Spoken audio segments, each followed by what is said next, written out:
തരക്കേടില്ലാതെ പോകുന്ന first half follow ചെയ്ത് വരുന്ന സെക്കൻഡ് ഹാഫ് ആകട്ടെ അവസാനത്തെ 20 മിനിറ്റ് മാറ്റി നിർത്തിയാൽ ഓക്കേഷാണ്. ലാസ്റ്റത്തെ 20 മിനിറ്റിലാണ് ഈ സിനിമയെ കൊണ്ട് കളയുന്നത്. പറഞ്ഞു വരുന്നത് മറ്റൊരു സിനിമയെ കുറിച്ചൊന്നും അല്ല, പുഷ്പ 2 കുറിച്ച് തന്നെയാണ്.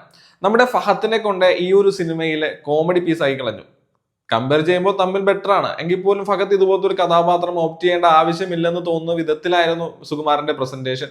അല്ലു അർജുന്റെ കഥാപാത്രമാകട്ടെ ഈ ഒരു സിനിമയിലേക്ക് വരുമ്പോൾ ഫസ്റ്റത്തെ പാട്ടിനെ അപേക്ഷിച്ച് ഇതൊരു എമോഷണൽ ആയിട്ടാണ് അദ്ദേഹത്തിന്റെ ക്യാരക്ടറെ കൊണ്ടുപോകുന്നത്. പിന്നെ ഓവർ ആയിട്ടുള്ള ഫൈറ്റും കാര്യങ്ങളും അതൊക്കെ നമുക്ക് വിശ്വസിക്കാൻ പറ്റില്ല.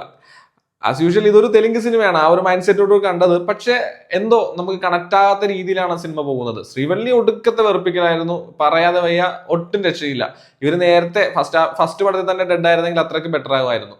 ടോട്ടൽ വൈസ് സുകുമാർ ഈ സിനിമയ്ക്ക് ഒന്നും ഓഫർ ചെയ്തിട്ടില്ല. ഒരു നിരാശജനകമായിട്ടുള്ള ഒരു സിനിമയാണ് പുഷ്പ 2. അപ്പൊ നിങ്ങൾക്ക് തലവെക്കുന്നെങ്കിൽ നോക്കിക്കണ്ട് വെക്കുക. അതാണ് എനിക്ക് ഈ ഒരു സിനിമയെ കുറിച്ച് പറയാനുള്ളത്. DSP ഓക്കെ ചെയ്തു വെച്ചിട്ടുണ്ട്, അതിനപ്പുറത്തേക്ക് പ്രത്യേകിച്ചൊന്നും ഇല്ല. അതുപോലെ തന്നെ ശ്രീലീലയുടെ ഐറ്റം ഡാൻസ് ആണെങ്കിലും നമ്മൾ എക്സൈറ്റ്മെന്റ് ചെയ്യിക്കുന്ന ഫാക്ടർ ഒന്നും ഇല്ല. ഓവറോൾ എടുത്തു പറയാൻ തക്ക ഒരു പോസിറ്റീവ് എന്ന് എനിക്ക് തോന്നിയിട്ടുള്ളത് ഇതിലെ ചന്ദനക്കടത്തുള്ള ആ ഒരു സീനും അതുപോലെ തന്നെ ഒരു സ്വിമ്മിംഗ് പൂളിൽ ഫഹദ് ഫാസിലും അല്ലു അർജുനും നമ്മളൊരു കോംബോ സീനും ഉണ്ട്. ഇതൊഴിച്ച് ബാക്കി ഒരു സീനിലും ഒരു പറയത്തക്ക ഒന്നും ഇല്ലാത്തൊരു സിനിമയായിട്ടാണ് എനിക്ക് പുഷ്പ 2 തോന്നിയിട്ടുള്ളത്.